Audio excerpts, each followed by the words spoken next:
Përshëndetje mes të sofrës shqiptare. Kam sjell një recetë shumë speciale, freskuse, tamam për sezonën e verës. Kam sjell recetën e jogurtit me fruta, i përgatitur në kushte shtëpie. Besoj se kam ju pëlqyer receta kur ta shihni videon në vazhdim. Filloj me përgatitjen, fillimisht morim një tenxhere të llojit që nuk nxeht.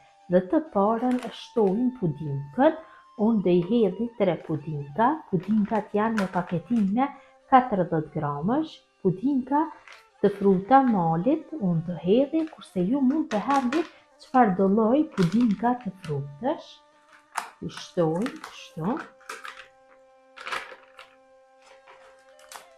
Mund të përgjysmoni masën apo të dyfishoni, nëse doni. Për 3 paketime puding është mjaftueshëm 10 lugë gjelle me sheqer ose 12, varet nga shija juaj.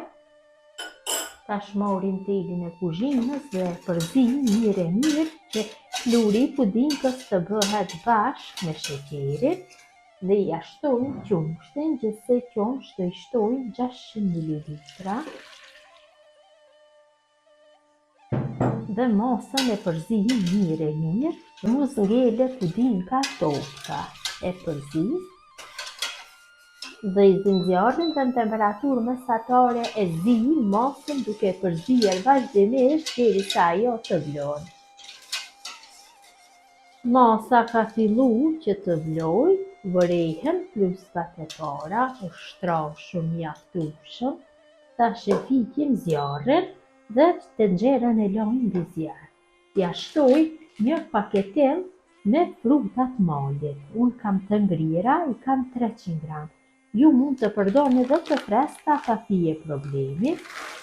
Shtoj dhe masën e përzim mirë, kështu rreth 2 minutave, derisa të bëhet shkrirja e gjithë frutave.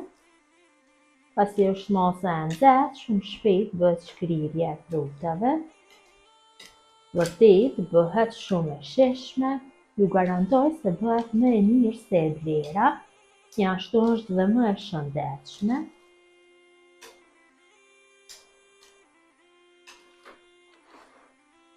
Dhe masa është gati që të largohet nga zjarri.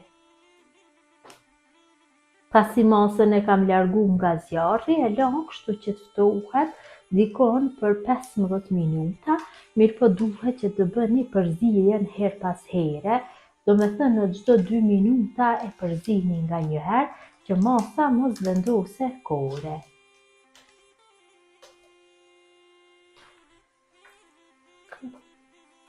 Masa është ftohur dikon rreth 15 minuta, e kam përzier her pas here, tash ja shtojna 1 litër me jogurt. Unë kam zgjedh jogurt 3.2 me yndyr, 1 litër është mjaftueshëm, dhe tash masën e përzim mirë derisa ta fitojmë një masë homogjene.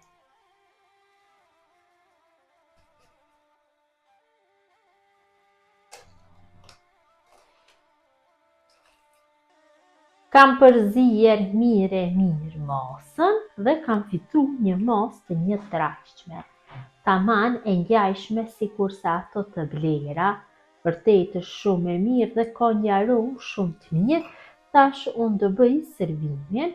Unë kam zgjedhur që ta servoj nëpër këto pjatat e qelçit, kurse ju mund ta servoni dhe nëpër enë plastike pa fije problemi, e sidomos në enë plastike që mbyllen me kapak, do jetë dhe më mirë sepse do qëndrojë në frigorifer më gjatë, kështu nëpër enët e qelçit mund të qëndrojë për 3 deri në 4 ditë.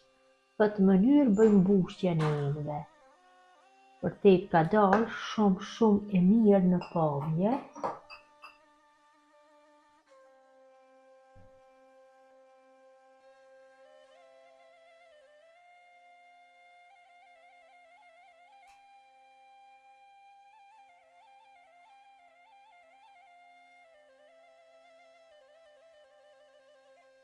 Nga ajo mos kanë fitu 8 pjata tilla, ka dalë shumë e mirë, trashësia është në nivelin e duhur, mund të konsumohet me njëherë sepse është tohur, ja dhe si duket. Mund që ta konsumoni dhe më vonë sepse vendosin në frigorifer, si që ceka dhe më parë mund të qëndrojë kështu në përrejnë të qelqe deri 3-4 ditë. Besoj si u ka pëlqyer motra dashura mënyra se si përgatis unë një bobella në kushtet shtëpie, cila bëhet shumë e mirë se e vlera. Gjithë ju nanat e reja ju kisha preferuar që ta përdorni këtë recetë për fëmijët tuaj, mos të bleni në market sepse nuk është e shëndetshme ashtu siç e përgatitni në shtëpi. Besoj si u ka pëlqyer receta.